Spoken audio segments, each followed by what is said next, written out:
जय श्री कृष्ण। आइए आज सुनते हैं आमल की एकादशी व्रत कथा। इसे पापी बहेलिया एवं राजकुमार वसुरथ की कथा भी कहा जाता है। 88,000 ऋषियों को संबोधित करते हुए सूत जी ने कहा, हे विप्रो, प्राचीन काल की बात है। महान राजा मानधाता ने वशिष्ठ से पूछा, हे वशिष्ठ जी, यदि आप मुझ पर प्रसन्न हैं तो ऐसे व्रत का विधान बताने की कृपा करें जिससे मेरा कल्याण हो। महर्षि वशिष्ठ ने कहा, हे राजन, सब व्रतों से उत्तम और अंत में मोक्ष देने वाला आमल की एकादशी का व्रत है। राजा मानधाता ने कहा, हे ऋषि श्रेष्ठ, इस आमल की एकादशी के व्रत की उत्पत्ति कैसे हुई? इस व्रत के करने का क्या विधान है? हे वेदों के ज्ञाता, कृपा कर यह सब वृत्तांत मुझसे विस्तार पूर्वक कहें। महर्षि वशिष्ठ ने कहा, हे राजन, मैं तुम्हारे समक्ष विस्तार से इस व्रत का वृत्तांत कहता हूँ। यह व्रत फाल्गुन मास के शुक्ल पक्ष में होता है। इस व्रत के फल के प्रभाव से सभी पाप समूल नष्ट हो जाते हैं। इस व्रत का पुण्य 1,000 गोदान के फल के समान है। आंवले की महत्ता उसके गुणों के अतिरिक्त इस बात में भी है कि इसकी उत्पत्ति भगवान विष्णु के श्रीमुख से हुई है। अतः मैं आपको एक पौराणिक कथा सुनाता हूँ, ध्यानपूर्वक श्रवण करो। प्राचीन समय में वैदिक नाम का एक नगर था। उस नगर में ब्राह्मण, वैश्य, क्षत्रिय, शूद्र चारों वर्ण के मनुष्य प्रसन्नतापूर्वक निवास करते थे। नगर में सदैव वेद ध्वनि गुंजा करती थी। उस नगरी में कोई भी पापी, दुराचारी, नास्तिक आदि न था। उस नगर में चैत्र रथ नामक चंद्रवंशी राजा राज्य करता था। वह उच्च कोटि का विद्वान तथा धार्मिक प्रवृत्ति का व्यक्ति था। उसके राज्य में कोई भी निर्धन एवं लोभी नहीं था। उस राज्य के सभी लोग भगवान विष्णु के अनन्य भक्त थे। वहाँ के छोटे बड़े सभी निवासी प्रत्येक एकादशी का व्रत करते थे। एक बार फाल्गुन माह के शुक्ल पक्ष की आमल की नामक एकादशी आई।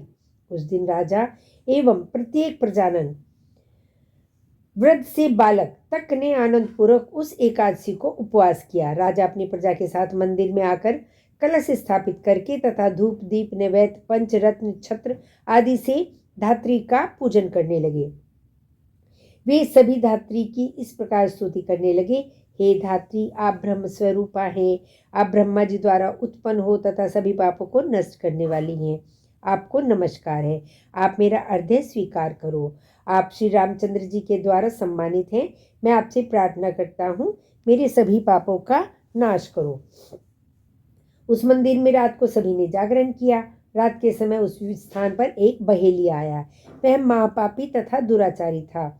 अपने कुटुंब का पालन वह जीव हिंसा करके करता था। वह भूख प्यास से अत्यंत व्याकुल था। कुछ भोजन पाने की इच्छा से वह मंदिर के एक कोने में बैठ गया।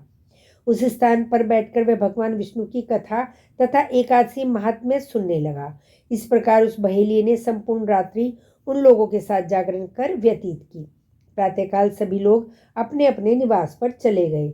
उसी प्रकार वह बहेलिया भी अपने घर चला गया और वहां जाकर भोजन किया। कुछ समय व्यतीत होने के पश्चात उस बहेलिये की मृत्यु हो गई। हालांकि जीव हिंसा करने के कारण वह घोर नरक का भागी था, परंतु उस दिन आमल की एकादशी का व्रत तथा जागरण के प्रभाव से उसने राजा विदुरथ के यहाँ जन्म लिया। उसका नाम वसुरथ रखा गया।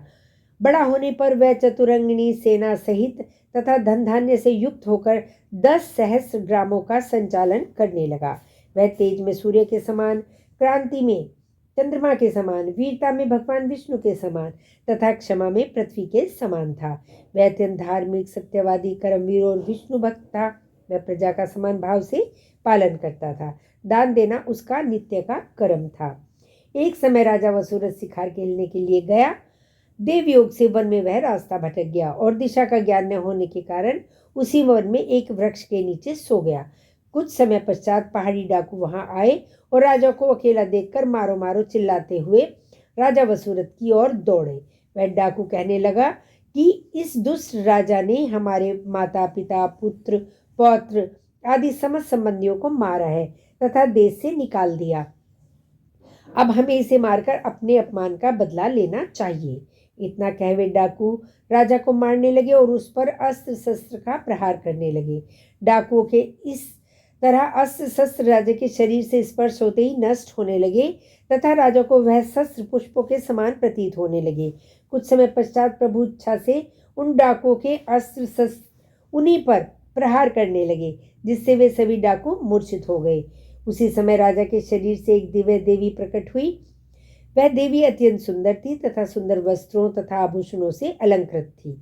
उसकी भ्रुकुटी टेढ़ी थी, उसके नेत्रों से क्रोध की भीषण लपटें निकल रही थी। उस समय वे लपटें काल के समान प्रतीत हो रही थी। उसने देखते ही देखते उन सभी डाकुओं का समूल नाश कर दिया। नींद से उठने पर राजा ने वहां अनेक डाकुओं को मृत पड़ा देखा। वह सोचने लगा कि किसने इन्हें मारा, वह वन में कौन मेरा हितैषी रहता है। राजा वसुरथ ऐसा विचार कर ही रहा था कि उसी समय आकाशवाणी हुई, हे राजन, इस संसार में भगवान विष्णु के अतिरिक्त तेरी रक्षा कौन कर सकता है। इस आकाशवाणी को सुन राजा ने भगवान विष्णु को स्मरण कर उन्हें प्रणाम किया। तत्पश्चात अपने नगर को वापस आ गया और सुखपूर्वक राज्य करने लगा। महर्षि वशिष्ठ ने कहा, हे राजन, यह सब आमल की एकादशी के व्रत का प्रभाव था। जो मनुष्य एक भी आमल की एकादशी का व्रत करता है वह प्रत्येक कार्य में सफल होता है तथा अंत में वैकुंठ धाम को पाता है। इस कथा का सार यही है, भगवान श्री हरि की शक्ति हमारे सभी कष्टों को हरती है। यह मनुष्य की ही नहीं अपितु देवताओं की रक्षा में भी पूर्णतया समर्थ है। उसी शक्ति के बल से भगवान विष्णु ने मधुकैटभ नाम के राक्षसों का संहार किया था। इसी शक्ति से उत्पन्ना एकादशी के रूप में मूर नामक असुर का वध करके देवताओं के कष्ट को हरकर उन्हें सुखी किया था। जय श्री कृष्ण।